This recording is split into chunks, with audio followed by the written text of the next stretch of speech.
And we're back. This is Hook and Ladder Week 0.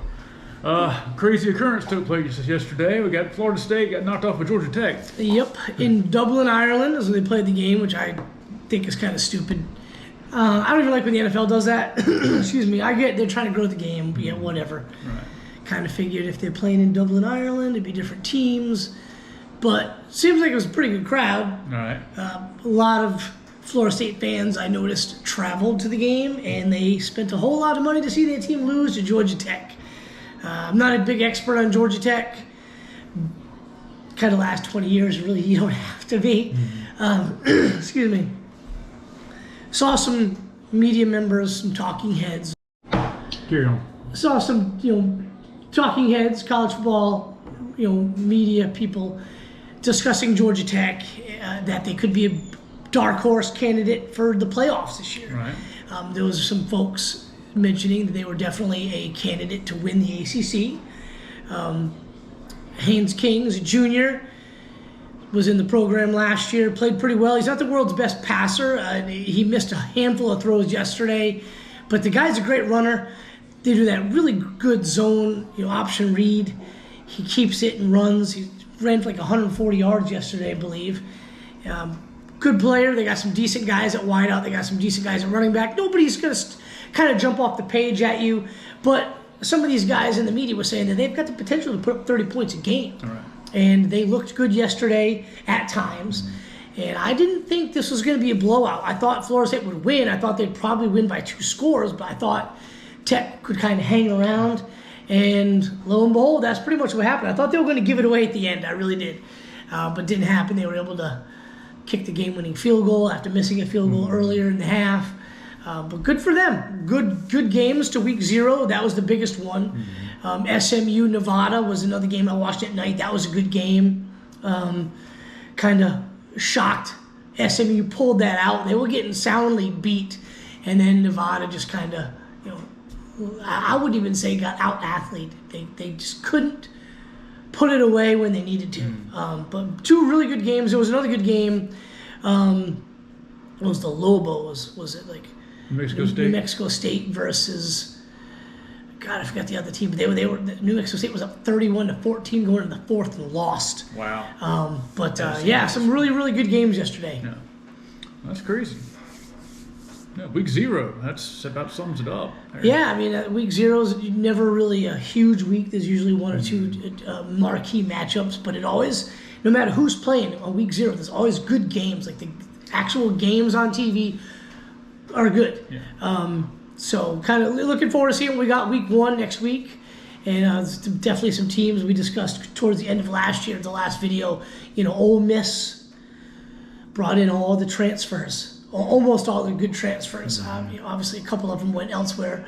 But look at their schedule. They avoid Alabama, which is key. I believe they avoid Texas as well. They got to play Georgia at home. And I think they're going to play Oklahoma. But the schedule kind of lines up for Ole Miss to make a run. They spent a bunch of money in NIL to get these transfers. Ohio State basically did the same thing. Came out, I don't know, a few weeks ago of what they spent on this team. Sorry, my dog's making noises. What they spent on this team, the big 2 transfers, obviously, of Caleb Downs at safety and Quinshawn Judkins, a running back from Ole Miss, to join Travion Henderson in that backfield. Not like they needed a stud on the backfield, but those are the 2 teams that did the most in the portal. Right. And they're both predicted to make the playoffs. A lot of people, I guess Ohio State's like the sexy pick to win the national title, and they should be. If they don't do it this year, Ryan Day's he's not in trouble, but things are going to look weird for him in Ohio State and Columbus, because this is the best team he's had, and it kind of shakes out. Michigan's down. They lost all those guys last couple years to NFL after winning the title. They got to play Oregon, which is going to be a difficult task, but they should run through the Big Ten just like they've been doing the past 15, 20 years, with the exception maybe 1 or 2 games on the schedule that might challenge them, but for the most part, they should run away with it. 11-1, 12-0. Yeah, and they'll get to the playoffs and actually have to play a couple of good teams in a row. Right. And that might be a little bit difficult for them. But, you saw what they did against Georgia 2 years ago. They were ready to play things, miss field goal, and they win that game. They go in the national championship. Yeah. So they'll be ready to play in the playoffs. But can they do it? That's kind of the big question that I'm looking to see if Ryan Day can answer. I don't think he can.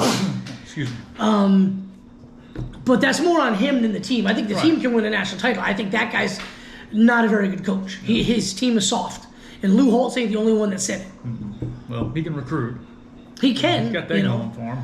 They spend a lot of money in NIL. That's right. A lot of things are up in the air right now because you've got a lot of really good teams. There's probably 20 teams out there that could realistic shot of making the playoffs. Right? Yeah, I mean, it's a 12-team playoff, and I would say, realistically, out of the 12 teams, the mock playoff that I've been seeing, realistically, I'd say 8 or 9 of them couldn't win. There's going to be a few that get in there, and they're not going to have the depth, but they're going to get in there because they're pretty good. Right. But I just think about 8 to 9 of them could compete. Yeah, I agree. There's a lot of equal teams out there. Yeah. Thanks to the transfer portal and NIL. It's doing what it was supposed to do, in my opinion. I never thought NIL was supposed to help the players. I thought NIL was supposed to, where a team that doesn't really have much business getting a 5-star can get a couple of them by paying them. Missouri's done that pretty good. And then a lot of the teams that we've been talking about for years are still in the mix. They're doing NIL just like everybody else. Yeah. Interested to see where Juju Lewis goes. Does he stick with Lincoln Riley at USC, or does he take the money and go to Indiana? If he goes to Indiana, that'll tell me all I need to know about that kid and what he feels about going to the NFL. Because if he goes there, I don't think he's going to really give a rat's about the NFL. He's going to want a bunch of money now. At least Lincoln Riley, not going to win anything, but he'll go to the NFL. But yeah, we'll see what happens. Looking forward to it. That's right. All right. Well, I guess that'd be this week's episode. Yeah. Short and sweet. See you guys. All right.